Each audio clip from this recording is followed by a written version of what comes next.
Hello, it is Hannah from Communication Wise, and today I'll be talking about the situation that a family member is overbearing and never lets anybody, share their story without topping that story with their own.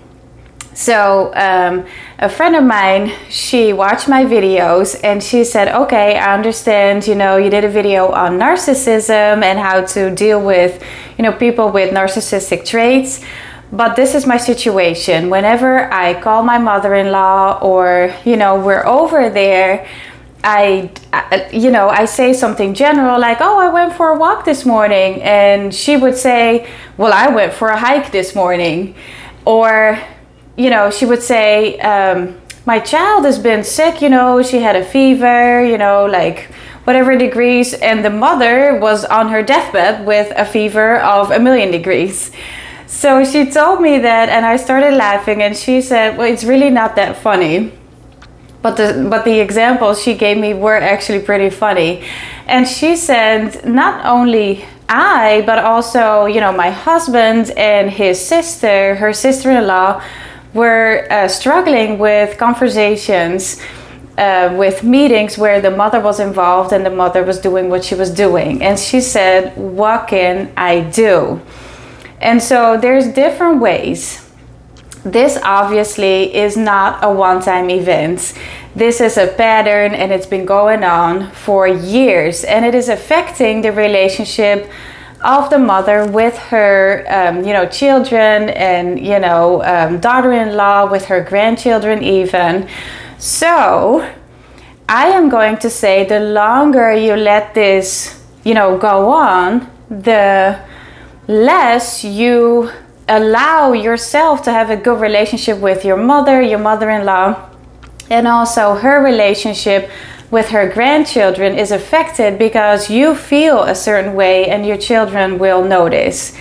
So yes, you can do something about this. And how can you do this in a safe way? How can you, remain the relationship or like keep that relationship that you have with your family member and still tell them that, something is going on, and hopefully influence them or motivate them to, have more of a balanced conversation.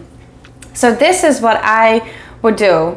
Let's say I am the daughter, I talk to the mother and I'm like, Mom, this and that's going on. It is a beautiful day here, it's 80 degrees, it's sunny outside. And she would say, well, over here it's 83 degrees and it's even sunnier, and it's no humidity, like 0%. It is beautiful here. And then I'd be like, okay, good for you. I was actually saying, the weather here. I was talking about, my experience about the weather here. And she's like, yeah, and I was saying about my experience.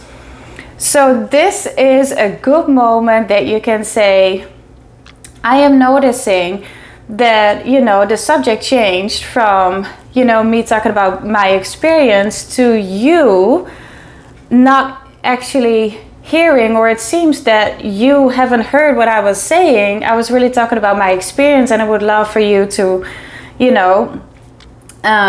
empathize, be happy for me. So that's one way, and you can wait for the reaction or the response and then go from there. The other way is going more direct.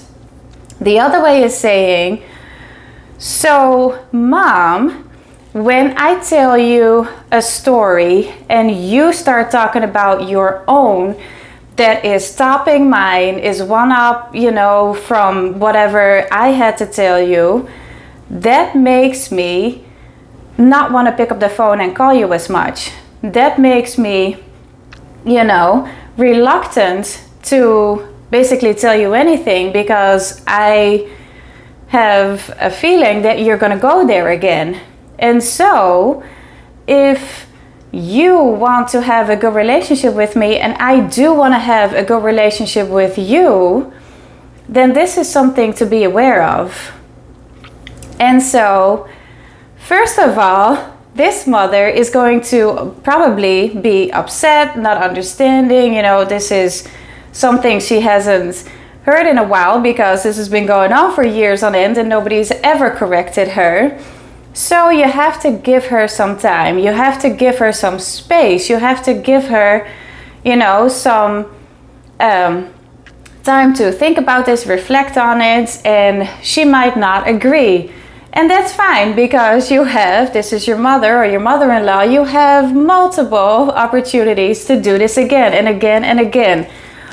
Or you can show her the consequence of her behavior and say it once or twice or 3 times, and then not call her. Break the pattern of automatically picking up the phone and calling your mother when you know she's going to respond to you in that way.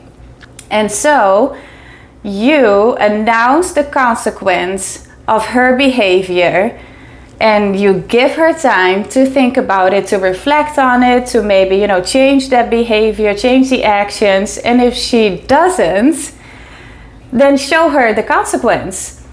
And so you don't have to break with your mother. You don't have to break with your mother-in-law. You don't have to break with anybody. But you can address the situation in a way that is respectful, because they are not narcissists. They are not, ridiculous. They are not, whatever curse word you want to fill in here. They are just doing whatever they're doing because they have been getting away with it for a very long time and it works for them. But in the end, it doesn't actually work for them, because they don't have great relationships with their, relatives, and you don't have a great relationship with your relative, and that's why you are bringing this up.